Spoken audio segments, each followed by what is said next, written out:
We think that within 5 years we'll be bigger than IBM. It's a goal, but IBM is still defending it pretty well. Brian Glick there of Computing Magazine. Well, up next on World Business Today, you may not have heard of it, but some say Bilderberg is secretly trying to take over the world. We're trying to find out why some of the biggest names in business and politics are currently meeting very discreetly in Germany.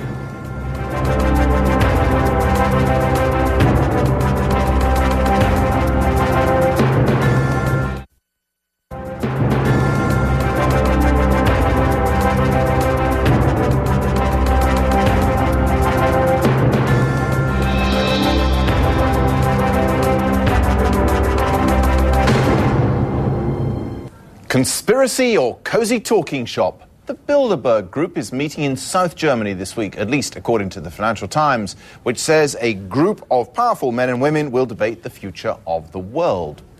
The paper says the steering committee of Bilderberg includes Deutsche Bank boss Josef Ackermann, Nokia CEO Jorma Ollila, Daimler Chrysler's Jürgen Schrempp, and outgoing World Bank President James Wolfensohn.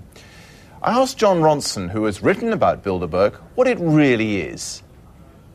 Bilderberg is a meeting of powerful centrist industrialists and politicians. They always meet in secret once a year in a five-star hotel with golfing facilities, and they've taken on the image for conspiracy theorists of the fabled shadowy cabal that secretly rules the world. Are they?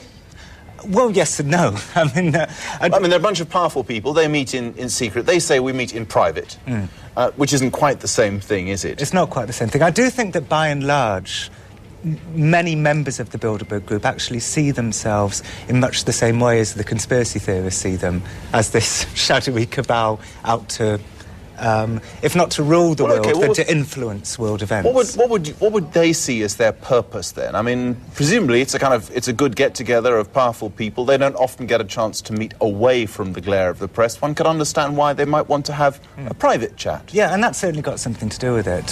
They see themselves as wise globalist centrists. They were set up post the Second World War by people like Dennis Healey, David Rockefeller and various others. And there's a degree of idealism there, isn't there? They didn't want to go to war again. I mean... Oh, absolutely. Is that a sinister conspiracy? Well, I mean, it depends what side of the political spectrum you sit on. And many of the anti-Bilderberg conspiracists are right-wingers who see themselves as twigs in a tidal wave of globalisation. They see themselves as nationalists. And they think the idea of a world government, which is what Bilderberg is into, by and large, the idea of a one-world community, a new world order. They see that as They see themselves as a government as opposed to a group of world leaders or people with influence at a global level who are talking about global issues, do they? They see themselves as headhunters. They'll get an up-and-coming politician who they think may be president or prime minister one day, and as globalist industrialist leaders who believe that politics shouldn't be in the hands of the politicians, they try and influence them with wise words in the corridors outside the sessions. Should they be more open? I mean, should they come and sit here and do an interview with me and explain what they're doing, or talk after their meeting about what they've decided, even if they don't invite us along as journalists beforehand or during? Well, Bilderberg's secrecy, I think, harks back specifically to Henry Kissinger, who, in quite a silly way, I think, loves the idea of being this shadowy, secret figure. And it was Kissinger, as a founder member of Bilderberg,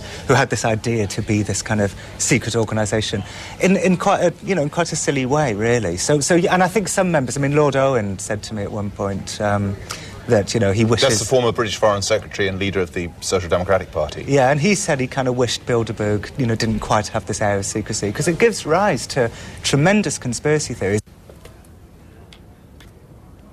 John Ronson there, who's written about Bilderberg in a book called Them, Adventures with Extremists.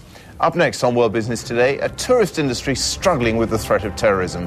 How does Egypt keep the visitors coming back time after time? More in a moment. Thank you.